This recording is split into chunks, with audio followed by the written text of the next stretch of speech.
Hey friends, have you been blessed or encouraged or challenged by Theology in the Raw? If so, would you consider joining Theology in the Raw's Patreon community? For as little as $5 a month, you can gain access to a diverse group of Jesus followers who are committed to thinking deeply, loving widely, and having curious conversations with thoughtful people. We have several membership tiers where you can receive premium content. For instance, silver level supporters get to ask and vote on the questions for our monthly Patreon only podcast. They also get to see like written drafts of various projects and books I'm working on, and there's other perks for that tier. Gold level supporters get all of this and access to monthly Zoom chats where we basically blow the doors open on any topic they want to discuss. All of my patrons play a vital role in nurturing the mission of Theology in the Raw. And for me, just personally, interacting with my Patreon supporters has become one of the hidden blessings in this podcast ministry. So you can check out all of the info at patreon.com/Theology in the Raw. That's patreon.com/Theology in the Raw. Hello, friends. Welcome back to another episode of Theology in the Raw. My guest today is Dr. Ben Lowe. Ben is originally from Singapore, currently serves as the Deputy Executive Director at A Rocha International, a network of faith-based conservation organizations working in over 20 countries. His undergrad degree is from Wheaton College, and his PhD is in Interdisciplinary Ecology from the University of Florida. And we had a wonderful, enlightening conversation about all things related to the environment, ecology, climate change, and so on and so forth. So please welcome to the show for the first time, the one and only Dr. Ben Lowe. All right. Hey, Ben, thanks so much for being on Theology in the Raw. We got connected because my publisher, Michael Covington from BBC Cook, met you a while back, reached out to me and said, dude, you gotta get to know this guy. And I get that a decent amount. I'll just be honest. Like people, you got to this, you got to, talk to this person, talk to that person. And you get several of those a day. And it's like, I can't add it all up. But to be totally honest, I did immediately kind of looked you up and I was like, oh, wow, both your background and the work you're doing through A Rocha just seems really fascinating. So anyway, that's the backstory of why we're here. So give us a background. Who is Ben Lowe and how did you get involved with A Rocha? And then I'll have you explain what that ministry does. Yeah, thanks, Preston. It's great to be here with you. And thanks to Michael, I guess. I hope those aren't all coming from Michael, those suggestions, but about half he was of them very are. eager for us to connect. Yeah. So I'm originally from Singapore in Malaysia. I grew up there. My family moved to the country when I was in my teens. And I got involved in A Rocha, which is Portuguese for the rock. It's an organization. It's an international Christian nature conservation organization that works in over 20 countries on 6 continents. Wow. And it started in 1983, so the year before I was born. Wow. And I got involved during my undergraduate at Wheaton College outside of Illinois. We had a student chapter there, and I plugged in. I was studying the sciences at that point, the natural sciences and environmental sciences. And then many years later, and have had different roles with them, and am currently on staff at the international office. Okay, wow. And where is the international office? It's based in the UK, but I'm based in Florida in the US. Okay, yeah. Okay. We have a remote team. What turned you on to? And I guess there's lots of different words we can use: creation care, environmental sciences, theology of creation, however. I imagine all those are probably capturing an aspect. But what turned you on to that area? Yeah, well, I grew up in Singapore, as I said, which is about 95% urbanized, and so somehow within that context of a major world city, I just was in love with nature and spent a lot of my time exploring the rainforest and things like that and the mud flats. And I was also in love with Christ. And those two themes continued through much of my life, but they weren't really connected. And so it was only when I went to Wheaton College and did my undergraduate degree that the courses and the professors I studied with there connected those dots with me. And it came from both angles. So, and the theology courses that we get to take at a school like Wheaton, being a Christian school, I was learning about the biblical and theological foundations for why we are called to care for God's creation. And then once you start to see it, you start to realize it's everywhere throughout Scripture. It's just sort of been a blind spot in many of our church spaces, including mine. And then the other end of it, of course, is in the science courses I was taking, we were studying a lot of the major world crises of the day, whether it's water pollution, air pollution, or climate change, or biodiversity extinctions, things like that. And starting to realize that at the heart of a lot of the problems we're trying to grapple with together as a society, it's environmental issues, environmental causes, and they require environmental solutions. And so they both kind of came together for me. And I started to realize for the first time in my life that I could be called to follow Christ and to live for God by doing environmental work.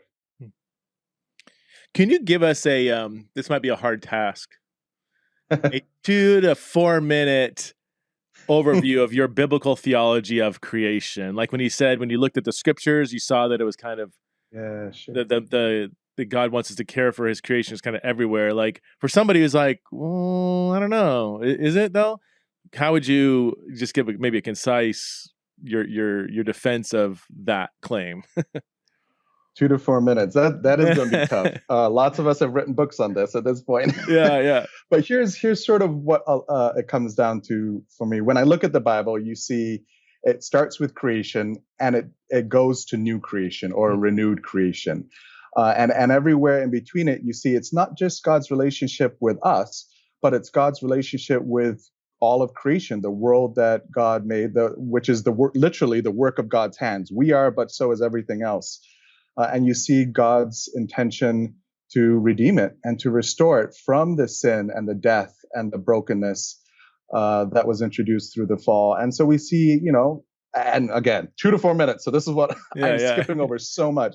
But you look at passages like Romans 8, where it writes about all creation groaning, waiting for the revelation of the children of God, so that it can share in the liberation from sin and death along with us. And you read passages, the Apostle Paul writing in Colossians 1, where Christ is the image of the invisible God, the firstborn over all creation.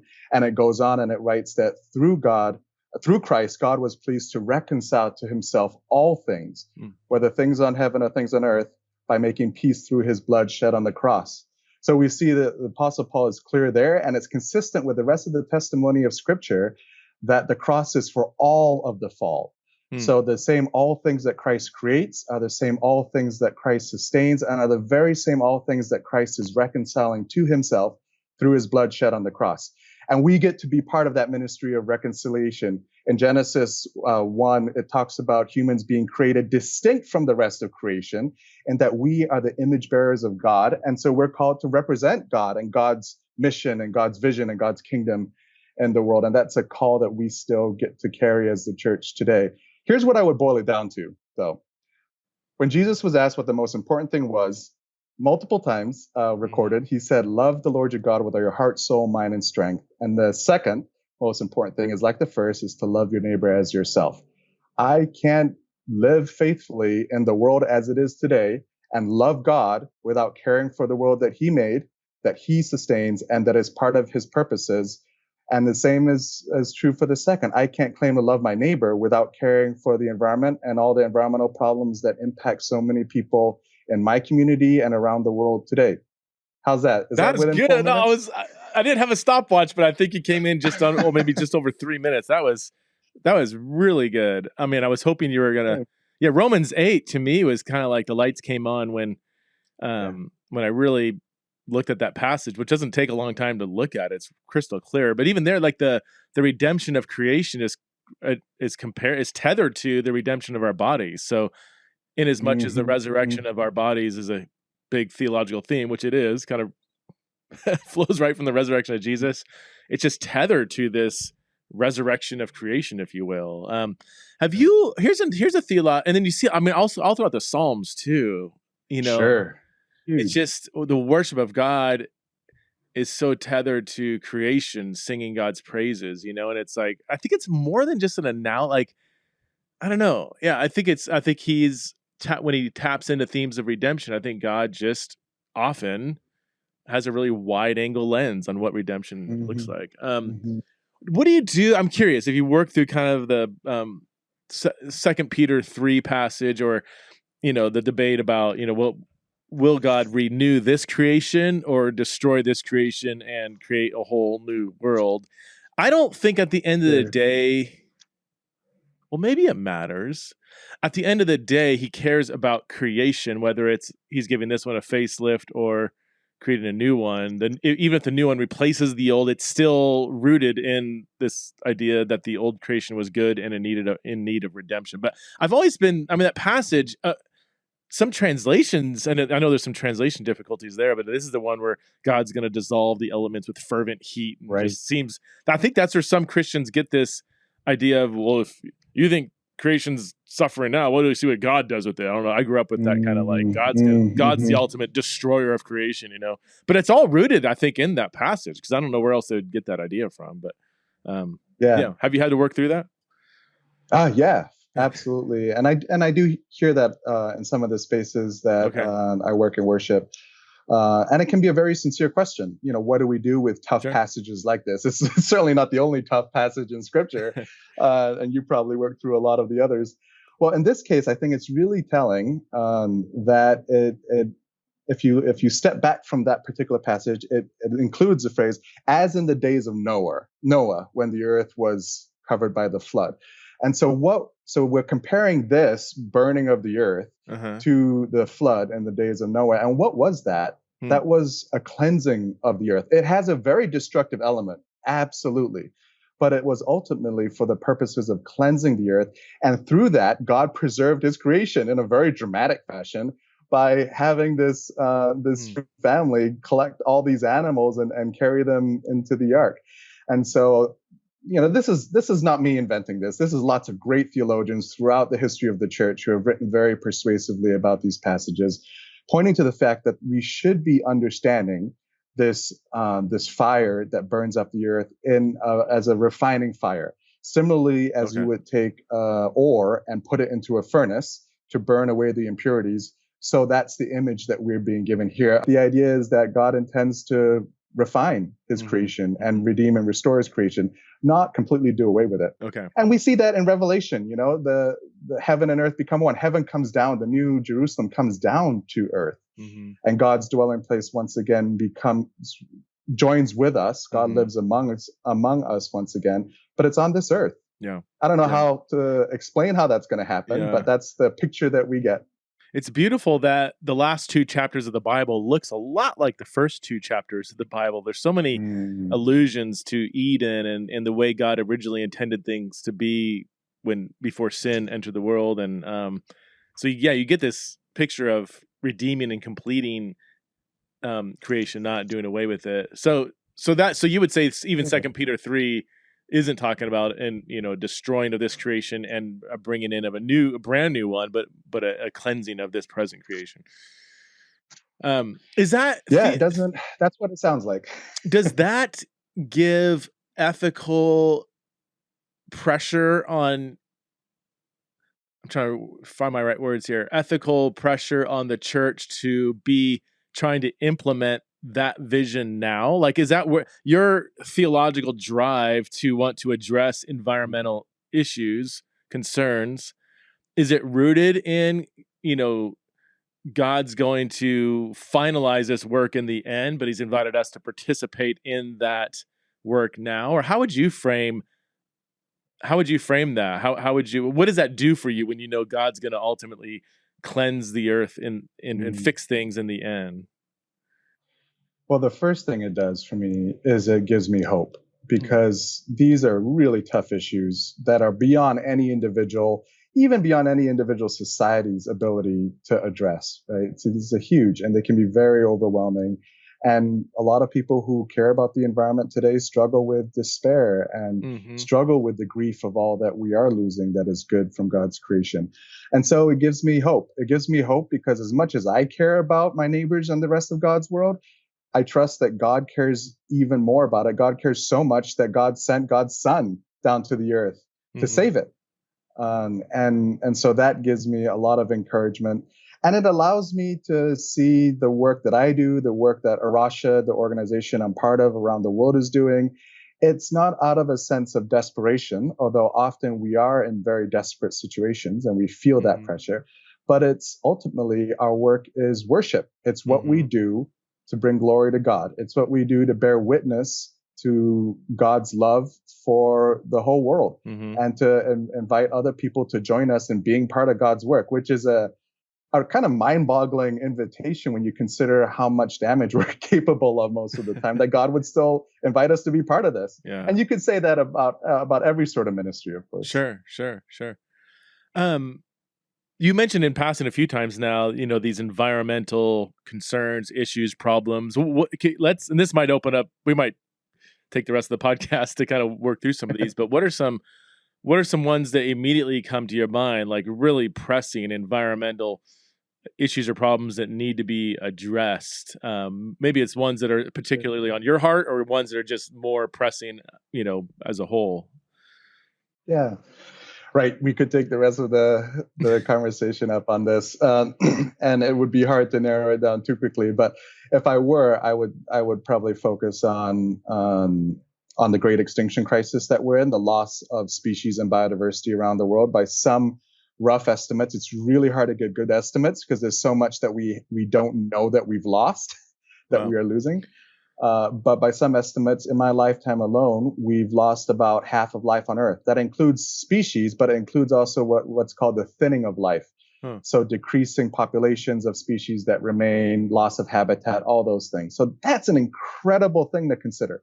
About half of life on Earth we've lost in my lifetime alone. Wow. The second issue that I'd flag, of course, which is impossible to ignore these days, is global climate change. The fact that we've just so disrupted the climate system that our lives, our natural systems, but our human society and systems are designed around, that we're experiencing increasingly dramatic changes that we're having to adapt to. So I would probably land on those two to start with. Since that's a hot one, so let's plant our flag here for a little bit. And I feel very confident theologically that Christians should care for creation. To me, that's not really debated theologically. But I know hardly anything about the specifics of climate change. When I hear various voices, I just get more confused because I'm like, what? So I guess let me start here. What are there anything within the climate change debates that are widely agreed upon, that are not politicized, that are not some partisan whatever, but like, here's something where we can all agree on? And then what are some things that are more debated among good faith, maybe scientists? Yeah, that's a great question. And the science and our knowledge moves very quickly in this field. So, for instance, arguments that I grew up hearing in church as a teenager, from a science point of view, might have been legitimate questions at that time. But now, 20 years later, we know so much more. So here's some sort of the headlines on what's going on with global climate change. First of all, it's happening. We can measure. The Earth has warmed a little bit over 1 degree Celsius since the industrial era. The second is that humans are a driving cause of the majority of the warming that we've experienced. And scientists have been able to isolate different factors that can contribute to warming, as well as that can contribute to cooling, and then show that humans really are the defining factor here in the warming that we're experiencing. So you're saying that's not very debated anymore? I thought that was one of the more debated points, but again, I'm going on minimal knowledge. Right. Yeah. So that was one of the more debated points. Okay. And as the years have gone on, it's becoming increasingly clear. And so you see it tracking not in just the news you read or the textbooks that are taught or things like that, or the reports that come out, but you also see it in terms of the arguments of those who are opposing action to address climate change. So, many years ago, it was, well, we thought, how do we know we're not cooling? How do we know we're warming? Yeah. And then the argument shifted to, well, we might be warming, but humans aren't the problem, and so we really should focus on other issues.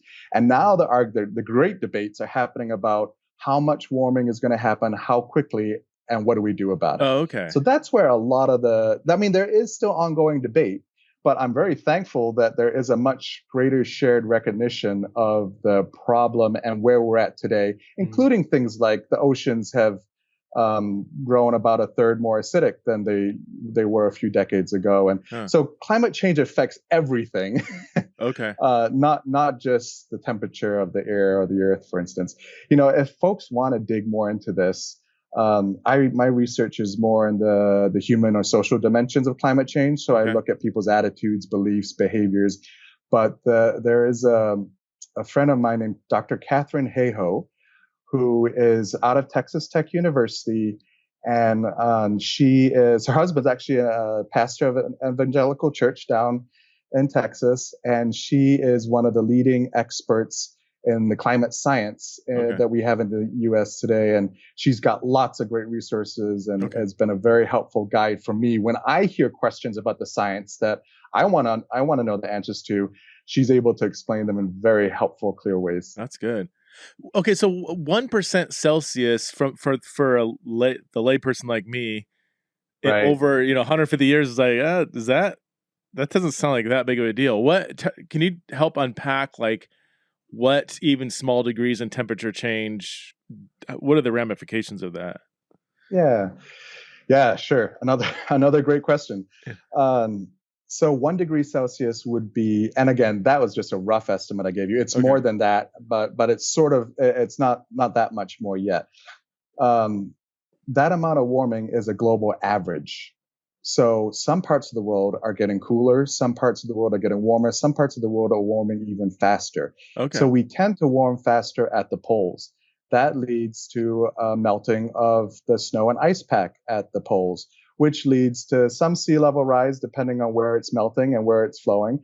It also leads to positive feedback loops where you have more dark surfaces exposed at the poles that were previously covered by snow and ice, but now that the land is being increasingly exposed, it heats up faster with the sun, and that increases the warming and the melting. So it's a very complicated system. And the fact that we're tweaking it, in even small ways overall can lead to major implications in lots of other places, like where I live in Florida, where I'm not sure where we're at with understanding the relationship between climate change and the frequency of hurricane formation.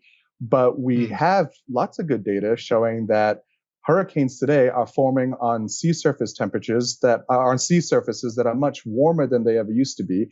And that's providing increased fuel to make these hurricanes much stronger and much bigger more often than they have been in the past. And that's impacting my state. And you'll see it because I'm starting to ramble, but let me try and land this one point, and then we can go back to you. We have a lot of the climate debate is polarized on partisan lines. So you have the Democrats who are championing climate action more, and you have the Republicans who are opposing climate action more. That's a broad stereotype. There are lots of exceptions. I think it's changing, particularly now. We're seeing a huge amount of bipartisan openness towards these issues because they're impacting states like mine. I'm in Florida. It's a Republican state with a Republican governor who has made climate action part of his agenda, including strengthening our shoreline defenses in a lot of major cities and addressing a lot of the increased flooding that we're seeing in our major cities because of rising sea levels and vulnerability to storms. So when it gets to that point, the problem with climate change is when it gets to this point, it's a bit late to prevent these impacts from happening. There's a lag. In other words, we're already committed or we're already baked in to a certain level of impact because of the warming that we're experiencing. And so we really have to be a little more proactive if we want to prevent worse impacts down the road. It's hard, though, to be proactive when you don't see it happening yet. Right. And so, this is probably such a stupid observation that, I just want to make it just to get clarity. So, when you said, in some parts of the world it's warming, some parts are really warming, some parts may be cooling, that's why the phrase global warming is not accurate. Climate change is a better term. It's not that everywhere is it's all just on a straight trajectory towards warming. It's more it's more radical changes that are happening. Right, absolutely. Okay. And that's why it's hard to understand this issue if you're not studying it. It is very complicated, and with all the voices out there, it's hard to make sense of what's really going on. So global warming is a term that gets used because overall the planet is warming. Okay. Overall. Okay. But a lot of people will use the term climate disruption, or Dr. Hayhoe used to refer to global weirding, because it kind of helps point out that depending on where you are, you might experience very different impacts or effects than someone in another part of the world, or even someone in another part of your country. Some parts are getting drier, some parts are getting wetter. It's a very complicated, interconnected system. And when you start to tweak with parts of it, then everything sort of starts to shuffle around. Got it. Going back to the human, so we're, and when I say there's consensus, of course, there's always going to be, there's not consensus that the Earth is round. Okay, so I mean, obviously, there's going to be somebody somewhere, but sure. There's a large general consensus that humans are contributing on some level to climate change. What are some of the top things humans have done that are contributing to climate change? Yeah, sure. Well, the leading cause of climate change right now is carbon dioxide gas. Okay. But methane, for instance, is another important greenhouse gas, is what we call them. And we call them greenhouse gases because what they do is they rise, we emit them through human activities, such as the burning of fossil fuels, and then of course we also have a negative effect when we, for instance, cut down forests, because forests suck up carbon and they produce oxygen. And so when we cut down forests, we're releasing carbon into the atmosphere as well. And so the total effect of all of this is the way it's often explained is these gases play a really important role in the atmosphere by providing a blanket around the Earth that keeps us at a happy, healthy temperature. And what we're doing by human activity, primarily the burning of fossil fuels and development, construction, all these other activities, is that we're increasing the emissions into the atmosphere, reducing the amount that the Earth sucks up, and thereby thickening the blanket that covers us, thus retaining heat and making us really hot. Okay. Yeah. And that's caused by like factories, by cars, by like if we got rid of every gas-powered vehicle in the world, would that drastically make a huge difference, or would that not make a huge difference? Or like what are the main things that are releasing carbon into the... Yeah, that would make a very significant difference. I don't know if that's feasible. I don't think I've not seen any serious proposals that we would stop people from driving cars. I have seen serious proposals about how we can electrify our vehicle fleets and then generate electricity from clean sources or cleaner sources so that they do produce less pollution. Okay. But the fact is, by living on this planet, we are going to have an impact on it. We consume resources, we produce waste. It's the rate at which we're doing that is unsustainable. And so we have to figure out how to do it better. But yeah, buildings, concrete, roads, all of those things make a difference. Flying makes a difference. Cars and vehicles make a difference. And then now I'm starting to get into very shaky territory where I know general ideas and I'm out of my particular research expertise. Yeah. Okay. So there is, and this is where I've heard through just various interviews and podcasts and stuff, differences of opinion on how much of a crisis this is and what is the best response, and will humans adapt, I think is the way I hear people talk about it. That, I think the one extreme view is like in 12 years, the world's going to explode, or, all the way to like, there's going to be a slow, gradual change over the next 100 years, but we will slowly adapt. Like, it's not like, population will slowly move to places where are more inhabitable, whatever. Like we'll respond like we always do. Humans are resilient and stuff. So, I'm just trying to draw on memory right now if those are some of the debates. Yeah, absolutely. And the reality is we're already having to adapt, and some places have to adapt more than others. And that's where this becomes an issue of biblical justice, because a lot of the people who are producing the most carbon pollution or climate pollution are the people who are being impacted the least or have the most resources to pay for the costs of adaptation. So when you have, for instance, millions of people in Bangladesh living on floodplains, and floods are getting worse and increasing, they're not the ones producing most of the pollution, but they are bearing some very heavy impacts of it, and they don't have the resource. They're already trying to get by day to day. They don't have the resources to up and move their communities. And so that becomes a real issue, because it's not just about how much we will change, but as you alluded to, how fast some of these changes will happen. And we're already, scientists are by and large a very cautious, skeptical bunch, because they're very careful. We never want to be proven wrong. And so we're very careful before we ever make any definitive claims. It takes forever. Okay. So science itself tends to be, when it's done right, it tends to be a pretty conservative enterprise. And so what we're seeing now overall is we're seeing things happening faster than many predictions had suggested in the past. And that's a cause for alarm, of course. Okay.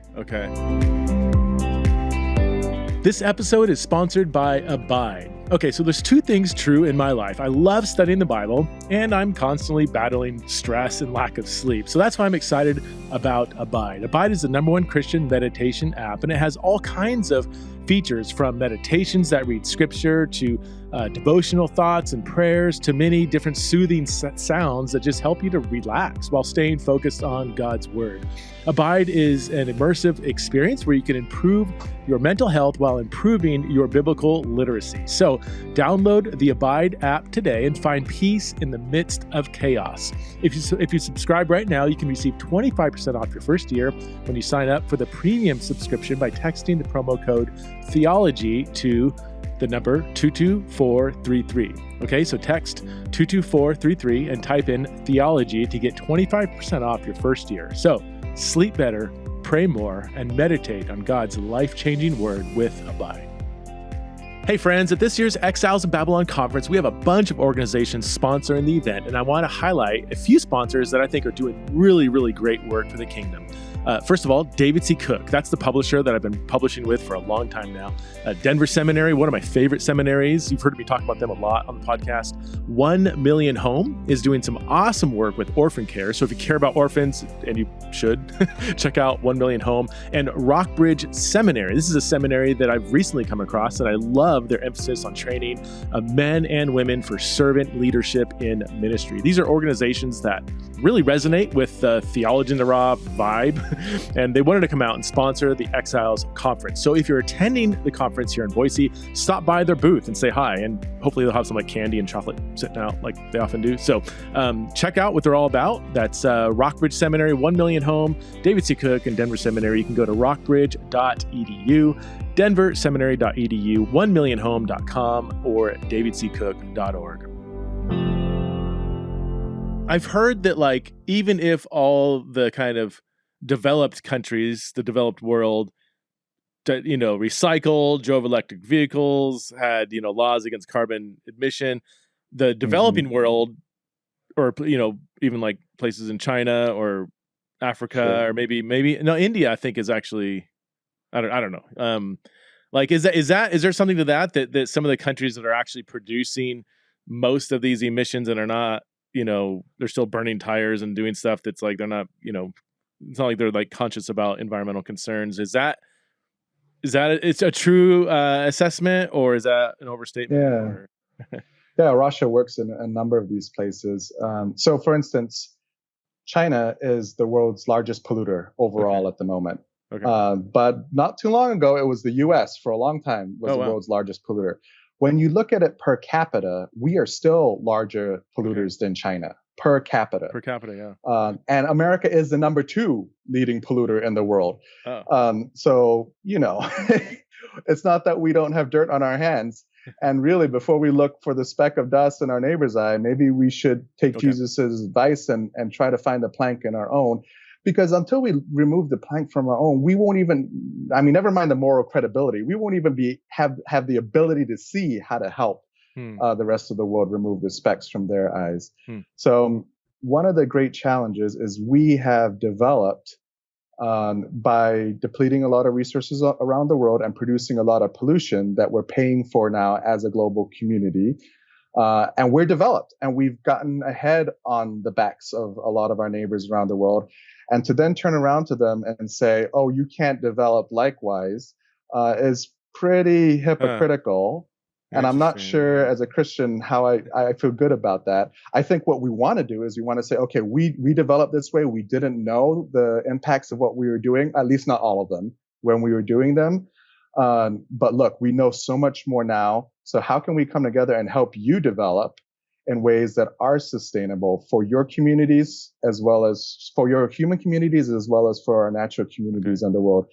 But that's why these issues are why climate change is often a classic example of what academics refer to as a wicked problem, where there's no one single source of the problem, and there's no one straightforward solution to the problem. It's so interconnected and diffuse that it takes a lot of work to sort through. And like you said, there's like realistic solutions and non-realistic, like saying, all right, we're going to cancel air flight and gas-powered cars. Like, yeah, but is that really, are we really going to be rowing boats around the world? And like, I just don't see that as a realistic solution. And yeah, I also don't want to discount stuff just because, well, that's not realistic. It's like, well, I don't know. Like, it's a hard tension, right? But I guess that wasn't even my question. Like, what are some things that A Rocha or maybe other orgs have done where you're like, hey, this is making a difference. If more people did X, Y, and Z, this is realistic. It's actually, if more people did it, it would actually make a difference in human contribution to climate change. Like, what are some of those things? Yeah. That's a big question. There's lots of things I could say here again, but maybe I'll start by stepping back and saying a lot of things aren't realistic until we do them. And then all of a sudden they become realistic. And the pace of change is moving incredibly fast these days.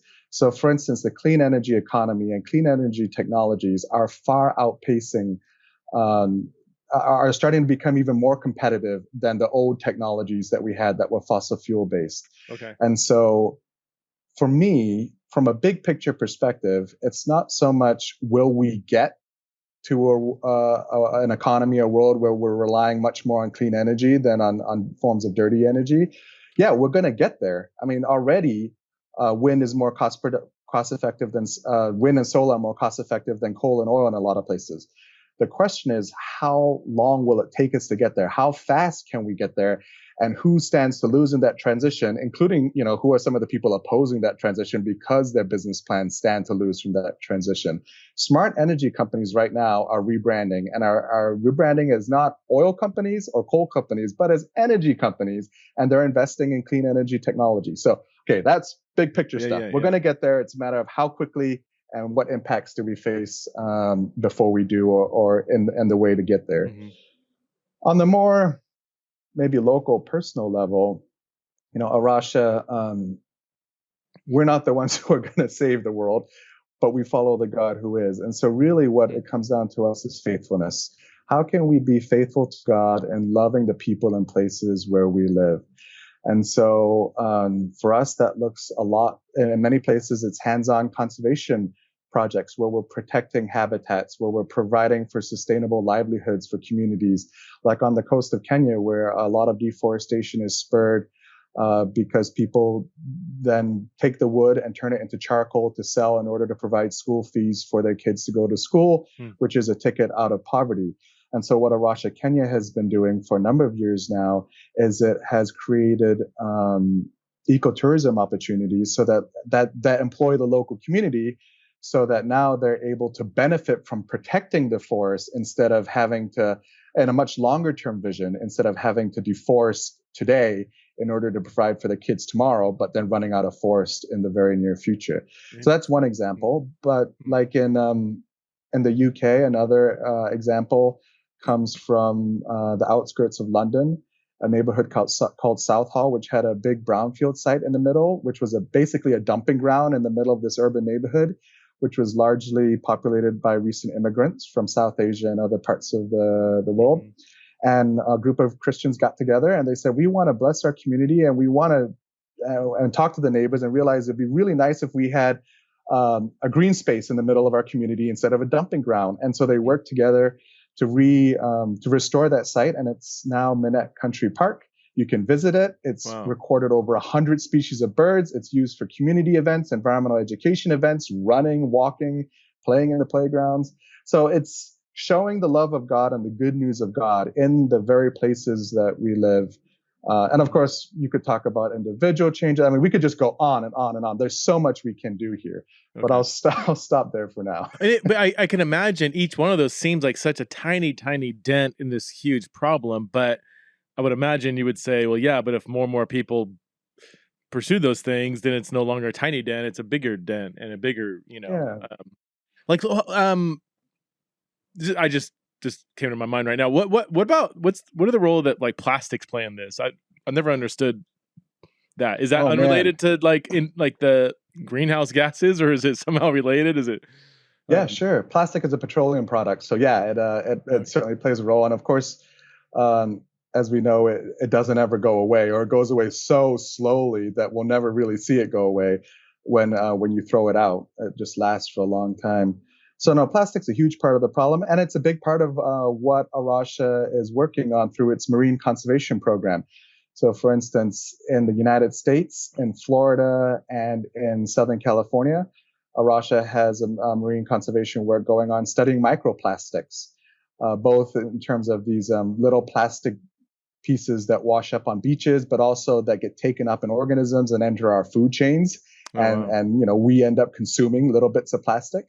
And so A Rocha is helping to study the prevalence and effects of these plastics in some of these areas.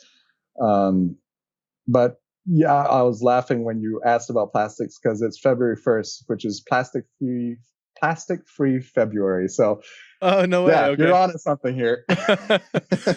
So I learned somewhere that there's a pile of plastic the size of Texas in the middle of the Pacific Ocean. Is that true? Or that just seems like not. Patches. What's that? Yeah. It is. We've got a lot of this plastic gets washed out of, surface runoff or sewer systems and all, and it ends up in the ocean and it swirls around. And because of the ocean currents, it sort of collects in these gyres and swirls around in these huge masses of waste. And I think about that when I think about landfills, and I think as God looks at the earth that God made that was good, and that God blessed and invited to flourish, how does God feel about that? Yeah, because and it's not just sitting there inert, right? It's leaching chemicals, but it's also becoming food for sea turtles and other things that then ingest them and suffer and die and things like that as well. So plastic's a huge problem. Wow. So, so are you a huge fan of, recycling? Is that, I would assume yes, but I heard even that somebody told me recently, or an article I read, that most of our so we have a recycling bin, you throw out, we do our best, but then someone says, that doesn't actually end up doing much because people on the other end aren't really responsibly disposing of it or something, or I don't know. I don't know. This is where I feel for anybody who wants to do what's right and struggles to know the right thing to do, because these issues are far more complicated. Our systems the way we run our societies and our lifestyles are not sustainable, and they were never designed to be sustainable. And so you actually have to go out of your way to understand how to live faithfully in these contexts. Whereas what we really need to do is reform our systems so that they encourage sustainability, so that you actually have to go out of your way to not be sustainable. And that's where we'll actually, I think, get a lot further. Because, recycling is ambiguous in terms of it takes energy, it costs money. Sometimes for some materials, especially metals, it's certainly worth it. Almost all the time. Other materials like plastic, glass, and paper, it really depends is the answer. That said, I still recycle. I still do it because stewardship is making the best decisions with the best information you have at the moment. And so that's what I'm going to do. But that's why we have the mantra everybody knows: reduce, reuse, recycle. Mm-hmm. So first we reduce, then we reuse everything that we can, and only then do we go on to recycling. So if you focus on reduce and reuse, you're going to make a huge amount of progress. and then you don't feel as guilty about recycling. I would encourage people not to feel guilty regardless. That's not a good motivation for this work, but there you go. Yeah. You know what's funny is I mean, you've lived in different parts of the world. American houses have the biggest trash cans. Like you like when we lived in the UK, or even when we go visit other places. We were just in France for a couple months, and the tiniest, you have like a tiny little garbage can where all your garbage is supposed to fit. Then back in America, we have these huge bins, and we fill them, you know.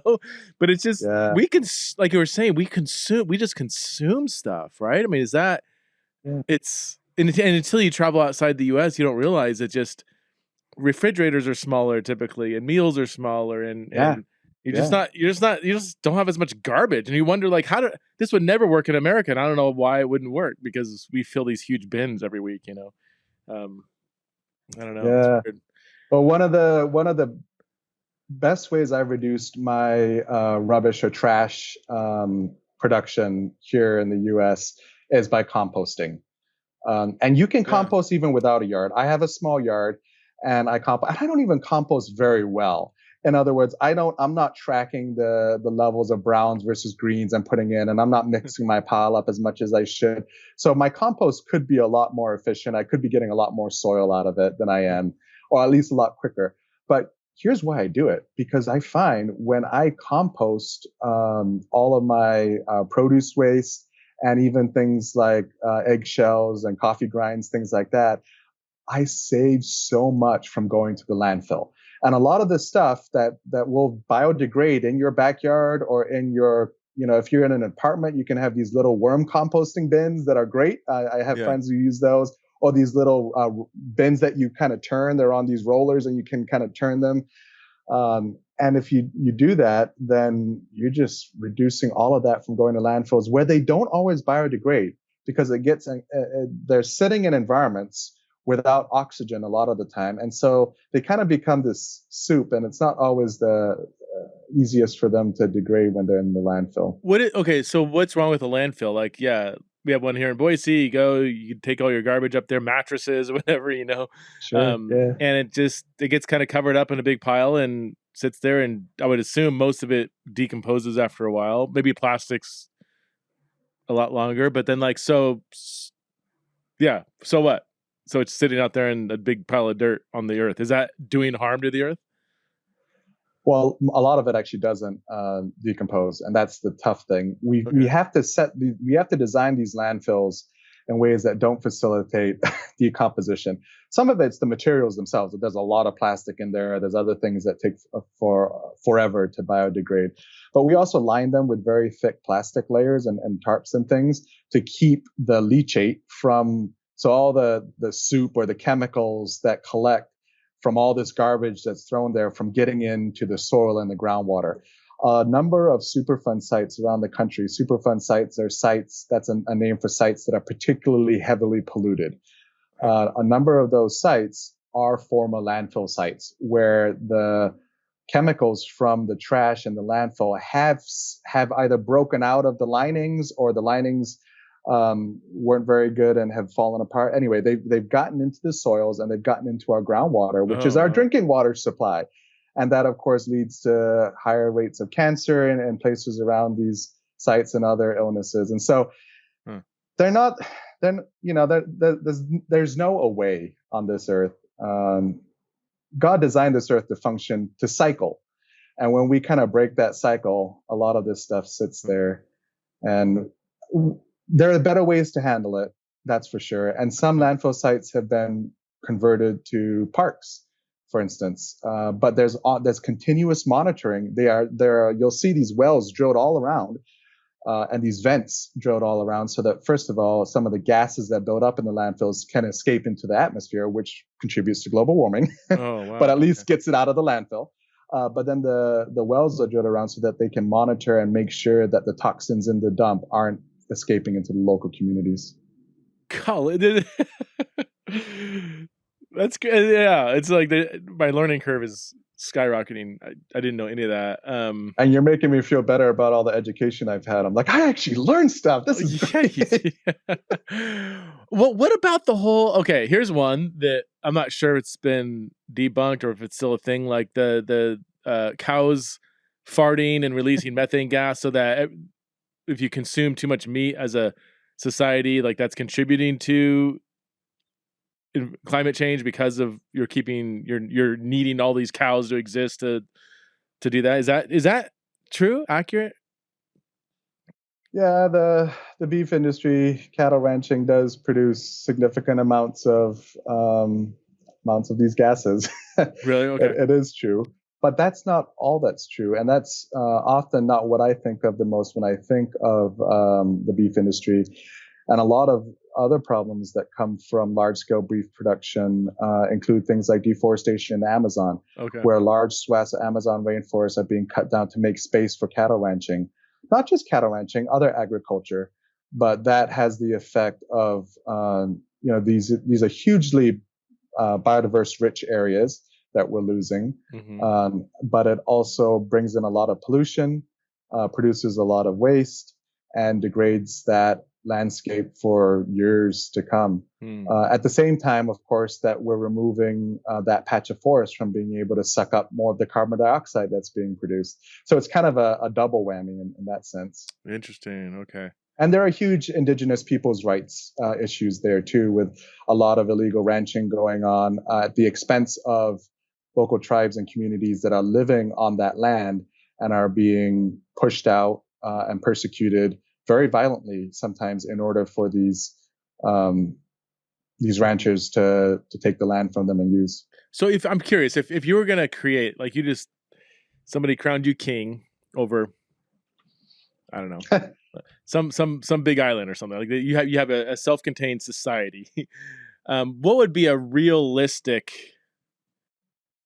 like, so don't like, can't ban cars or whatever, like just like what would be a realistic way in which a society could play a significant role in addressing, I mean, not just climate change, but just being environmentally responsible? Like, what are some big picture things? Like, what would it be like? You wouldn't be eating a lot of meat. You wouldn't get rid of all cows, but it would be like drastically reduced. Would you get rid of gas powered, cars, or like what would a realistic society look like? Well, realistically, the first thing I would do is resign as king because I don't have that level of confidence in my ability to design the society that you just described.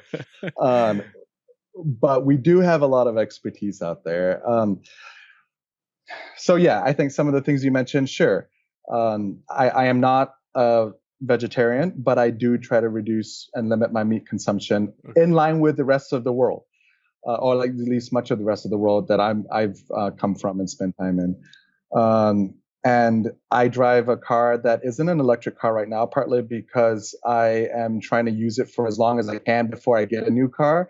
And that's often a much better environmental decision to make, to use what you have as long as you can before you replace it with something new that costs a lot of resources to produce. But yeah, I think it would be lovely to see if we're at the point where if we were to design a little community on a little island, we could just start with electric vehicles and start with solar panels and start with wind turbines, start with, it depends on the island and how much the sun shines, how much the wind blows, or whether there are geothermal opportunities. There are so many possibilities, but here's the first thing I would do. Let's hope the first thing I would do is pray. But once I got done praying, here's some of the first things I would do. I would set out to understand what lived on the island and how it flourished. To start with, I would build a relationship with the rest of creation around me and seek to understand it. Because as one of my other friends, I think this comes from Stephen Baumer Prediger, puts it, we will not care for what we do not love, and we will not love what we do not know. And so first I would try to get to know and encourage us to get to know the place. And then we would, as we got to know it, would try to figure out, all right, what's the best way to be image bearers of God in this setting? What would be the best way to live out God's values and bear witness to this kingdom of shalom, this kingdom of peace and flourishing and justice for all? and then I would set about trying to do that. But it can't happen. It's not a technical fix, because it's not at the heart a technical problem. At the heart, I believe our environmental issues today are sin problems. And therefore, what we're looking for is a solution to sin. And that's why I keep going back to Christ.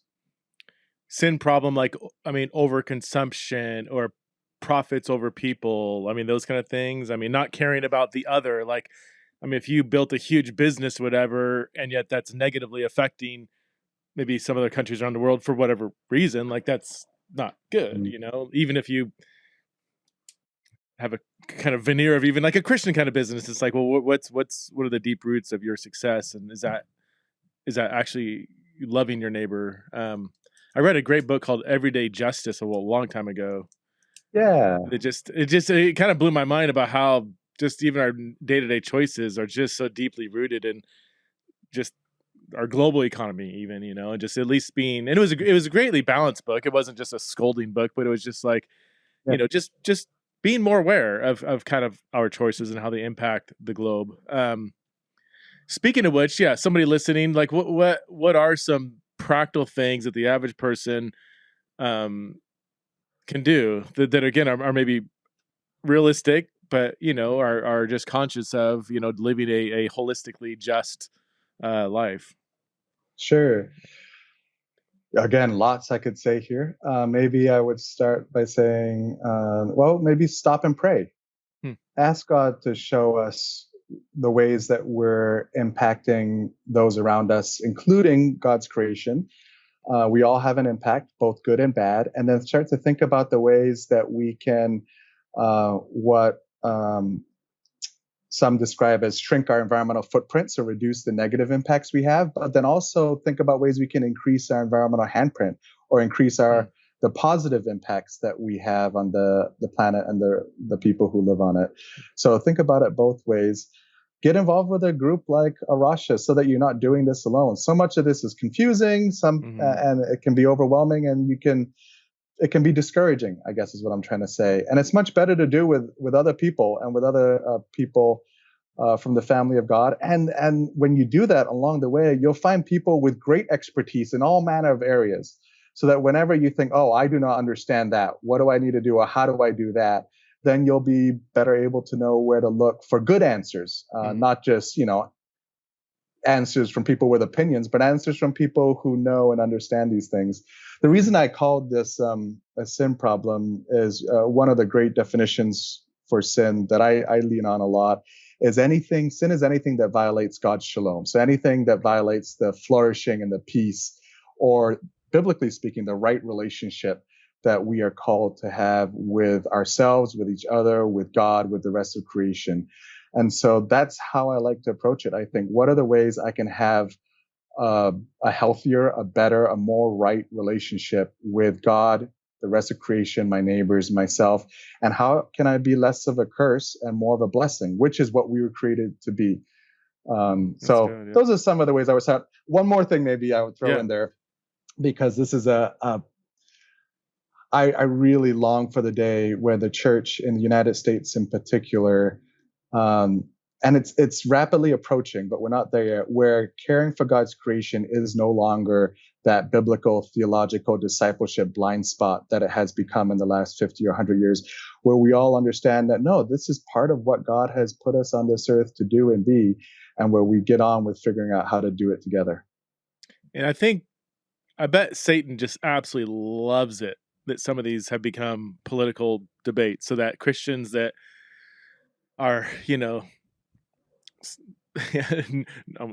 nursing from a particular media outlet will find themselves, their allegiance to their political tribe drives their commitment either to or against certain climate change debates, rather than starting with the foundation of what does God think and how can I, live a holistically just life. What you said, getting involved with A Rocha, what are some things, how can people get involved? What does that look like? Go ahead, promote A Rocha for a second. Well, if you're in the United States, then A Rocha has a national organization in the US. You can check out the website, Arocha, AROCHA.US. Or if you're in another country, A Rocha's also got a large presence in Canada, for instance. But if you're in another country or want to see what's going on around the world, just go to arocha.org, AROCHA.org, and you'll see a map and a drop-down menu with all the work that we're doing in all these different countries. And what I'd encourage folks to do that anyway, because A Rocha has always, even before I was on staff, so, you could say, well, now I'm getting paid to say this. No, for years now, I have been so encouraged by the work that God is doing through the church around the world and by the witness that A Rocha has been able to have in some very tough places. And that's given me inspiration and creativity to think about my own yard, my own home, my own neighborhood, my own church. So, and in all of that, A Rocha can come alongside and be part of that. We've got lots of resources like a plastics toolbox for people who want to know how to deal with plastic, reduce plastic use, and also how to study microplastics and things like that. We've got, in the U.S., we have a Wild Wonder VBS curricula for churches. It's got 3 years now written and very, very popular with the churches that use it to help get their kids out into nature during the summer VBS season. And you could go on and on. In the UK, for instance, there's Eco Church, which is it's their kind of church creation care scheme. Well, that's a weird word in the US. In the UK, it's used a lot. It's a church program in the UK, and over 5,000 churches across the UK are part of Eco Church. Wow. And so there's just so much, depending on where people are at and what their spheres of influence are, that you can do through A Rocha. Do you guys have like internships and stuff that people can do? Yeah. No, I'm glad you said that. So there are different field centers around the world, A Rocha communities, where people can go and live in Christian community and be part of conservation work around them. And so it's in places like Kenya, India, Portugal, France, Canada. So folks can go and volunteer and intern there. A Rocha Canada has an extensive internship program. And in the US, they have a slightly newer internship program, but it's off to a great start, and it runs in Florida. So if anyone really wants an excuse to spend much of a year down in Florida, that internship even comes with funding. So that's a paid one. Wow. That's awesome. My daughter would she's very environmentally conscious and loves learning about it. She's like wants to go into kind of videography. So she wants to like tell stories about various causes and stuff. So yeah, I'll pass it. I think she would. Yeah, I think she'll definitely look into it. So, hey, Ben, thanks so much for being on Theology and Raw, giving us so much to think about, and love your heart, love your humility and wisdom, and man, you really provoked a lot of my own thinking. So thanks so much for coming on the show. Oh, thanks for having me. It's been great.